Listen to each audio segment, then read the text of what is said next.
La Iglesia ciertamente ha vivido y vive un momento de renovación y de nuevas energías y de nuevas generaciones a raíz del gran impulso inspirado en el Concilio Vaticano II que el beato Juan Pablo II imprimió a la Iglesia y que ahora el Papa Benedicto XVI sigue imprimiendo. Pero eso no significa que la Iglesia todavía sufra del mal de algunos de sus miembros, especialmente clérigos o religiosos, que son representantes más bien de una generación que llevó a la Iglesia a la crisis y de la cual la Iglesia penosamente está saliendo, pero gracias a Dios está saliendo. Un ejemplo de quienes representan a esa generación vieja, desgastada, es el padre Gastón Garatea, que recientemente recibió la noticia de parte de la autoridad de la Iglesia en la Arquidiócesis de Lima, la Primada del Perú, que sus licencias eclesiásticas no iban a ser renovadas y que en consecuencia, como cualquier otro sacerdote de la Iglesia que no tiene licencias en un determinado territorio, no puede ejercer sus funciones sacerdotales, ministeriales, en la arquidiócesis en la cual no ha recibido licencias. La historia es en realidad el momento final de un proceso muy largo.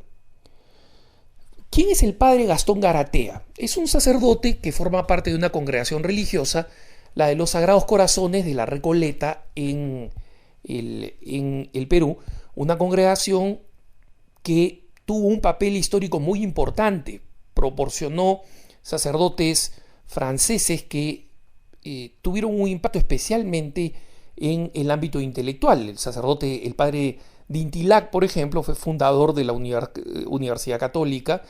El padre Duhamel en Arequipa, en el sur del Perú, formó toda una generación de intelectuales y de pensadores católicos. Pero con el paso del tiempo, los Sagrados Corazones han ido pasando por la serie de transformaciones que han ido pasando otras congregaciones religiosas que han dejado los hábitos, que han dejado los hábitos no solamente físicos, y que han tomado otras decisiones pastorales distintas a las que originalmente las caracterizaban. Y obviamente el padre Gastón Garatea es uno de los representantes más acabados de esta tendencia. El padre Garatea no es un intelectual importante, nunca lo ha sido. No es como el más importante teólogo de la liberación marxista, el padre Gustavo Gutiérrez, que tiene libros publicados en distintos idiomas y que, por razón del hecho de que se le inició un proceso en la Congregación para la Doctrina de la Fe, el hecho de que ha tenido una salud disminuida, el hecho de que ya está mayor y que tiene muchos compromisos internacionales, no ha tenido el impacto ni la presencia en el Perú que tuvo durante la década de los 70. Entonces, como las élites intelectuales pseudo de izquierda en el Perú necesitan un representante que sea tolerante con sus posturas, que sea favorable a sus posturas, que les haga sentirse bien y que no sea un signo de contradicción como le corresponde hacer a la Iglesia Católica, reclutaron de alguna forma, absorbieron, asimilaron, les dieron la bienvenida a su elán cultural de los medios masivos de izquierda, etcétera, al padre Gastón Garatea. Como digo, el padre Garatea no tiene ningún libro importante publicado que haya sido traducido a otros idiomas, no tiene ese tipo de talla y en consecuencia es más conocido por dos cosas. En primer lugar, porque ha estado metido en distintas organizaciones de carácter periodístico, de carácter público, los comités o comisiones que se puedan uno imaginar, ¿no? La Comisión de la Verdad, la Comisión de Negociación para la Pobreza, la Comisión para la Fin del Conflicto, la Comisión de la Media Verdad. Ustedes nombren una, probablemente si necesitaban un clérigo modelo, ¿no? Para este tipo de cultura que en el Perú muy, muy sabiamente se le conoce como caviar, ¿no? La izquierda caviar. Y ya hoy en día ni siquiera le llaman la izquierda, le llaman simplemente caviar en referencia a estos huevitos de esturión, ¿no? Un pescado común en Rusia, que comen élites muy extrañas, ¿no? Porque tiene un sabor peculiar, raro. Entonces hay que ser muy, muy refinadillo para gustar y para además poder pagar lo que cuesta el caviar. El asunto es que el padre Garatea formó parte de todas estas comisiones, la gran mayoría de ellas absolutamente inútiles. O sea, si ustedes miran cuáles fueron las consecuencias, van a ver que no hay nada. Y por otro lado, también fue conocido, muy conocido por tener declaraciones mediáticas, ni siquiera escritos, ¿no?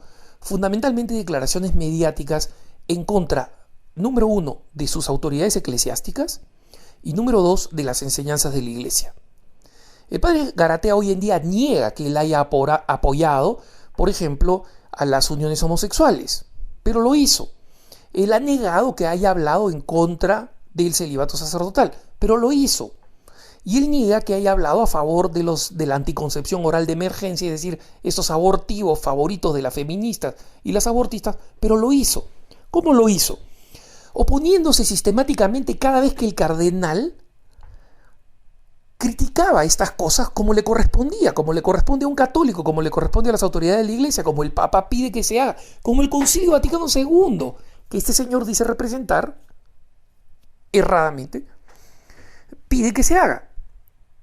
En consecuencia, el padre Garatea, cada vez que se oponía para aplauso de ciertos medios de comunicación, para aplauso de la farándula peruana, farándula intelectual, farándula pseudo hollywoodense, etc., para la farándula, salía el padre Garatea.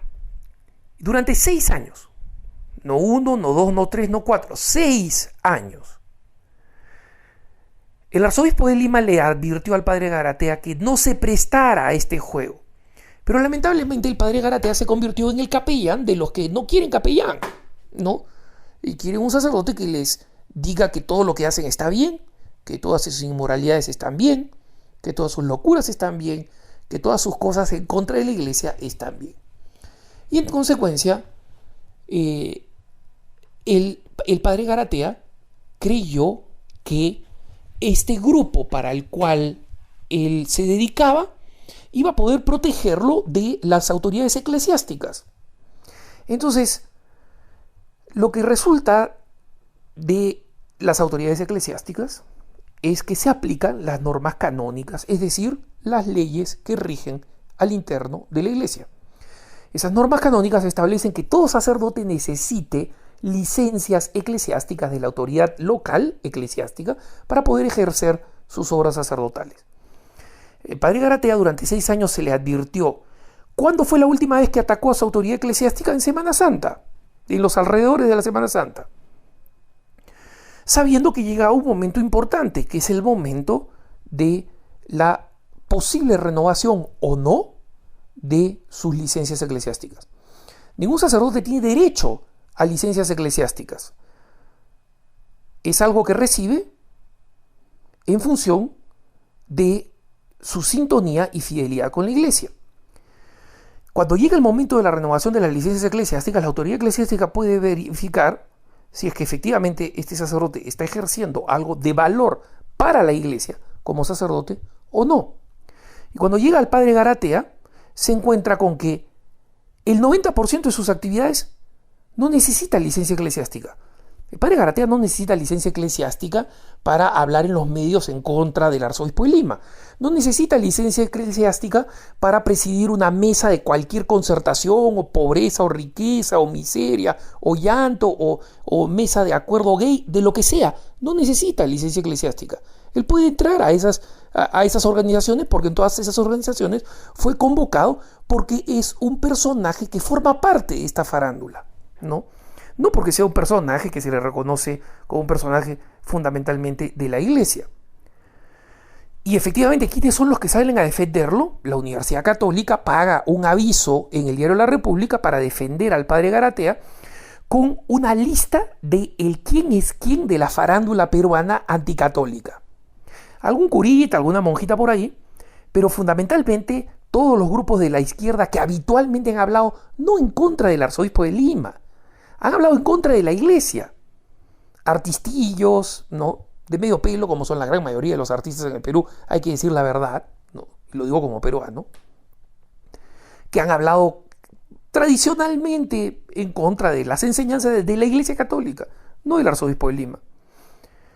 Grupos abortistas, grupos de presión homosexual, gay, ¿no?, grupos feministas, grupos protestantes. Esa es la colección que ha salido no solo a defenderlo, sino a decir que él es un genuino representante del Evangelio. Gente que no conoce el Evangelio y que si la conoce, lo detesta. Ellos son los que han salido a defender al padre Garatea. ¿Y cuál ha sido la reacción del padre Garatea?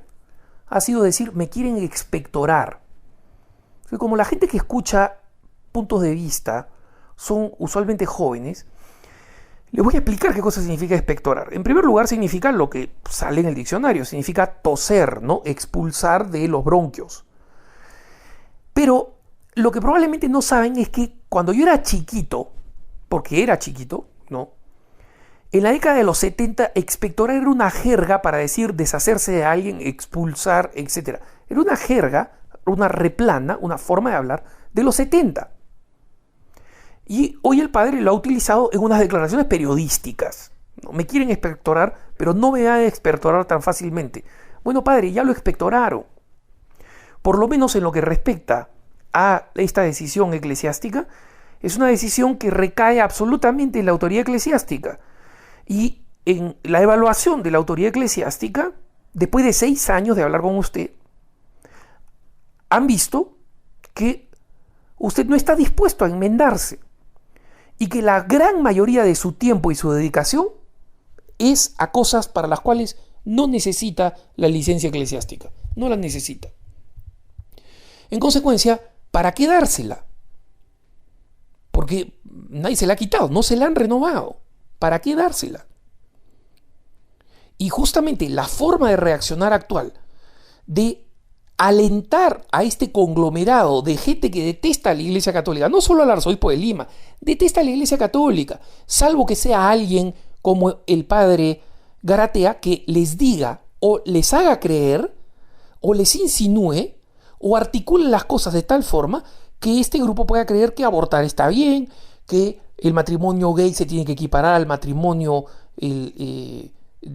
verdadero, ¿no?, al único matrimonio, que está bien cualquier tipo de inmoralidad mientras se hable de los pobres, no se haga algo por los pobres, porque la Iglesia es la que hace eso, ¿no?, sino se hable de los pobres.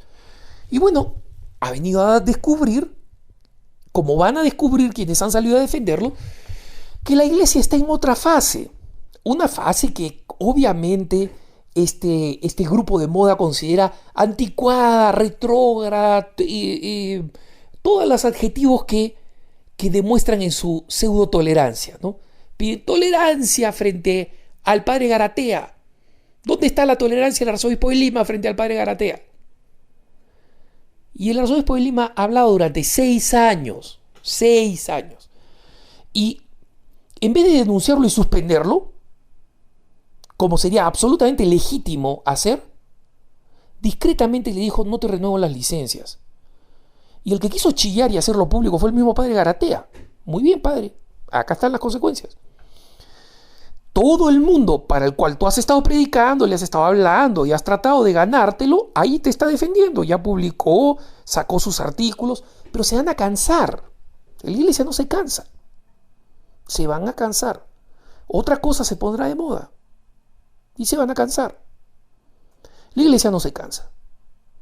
Y en consecuencia, el padre Garatea o asume este periodo bien, o se va a otra diócesis, o simplemente se va a cansar de darle coces a la aguja. Porque se va a dar cuenta que lo único que hace es, desde el punto de vista eclesiástico, perder. Por supuesto hay otras opciones, pero no quiero ni considerarlas, porque supongo la buena fe del padre Garatea. Supongo la buena fe como clérigo, como religioso. En consecuencia, el mundo va a seguir chillando, pero siempre ha chillado, no es novedad. atacan a una autoridad eclesiástica porque la autoridad eclesiástica representa los principios auténticos de la iglesia, no los principios caviares, ¿no? Sí, una bondad así vaga, que acepte todo, que hable de los pobres, pero que no trabaje mucho porque nos hace aparecer mal con nuestros cochecitos de moda, ¿no? Con nuestros carritos último modelo, entrando al aparcamiento exclusivo de la Universidad Católica. No, pues eso, lamentablemente, el padre Garatea hizo una apuesta. Creyó que apostar por la farándula lo iba a proteger y lo iba a seguir manteniendo ahí donde estaba. Apostó mal. Debió apostar a la iglesia. Y ahora él va a tener que cargar con sus consecuencias porque el responsable de esto es él y nadie más. Que tengan un buen día.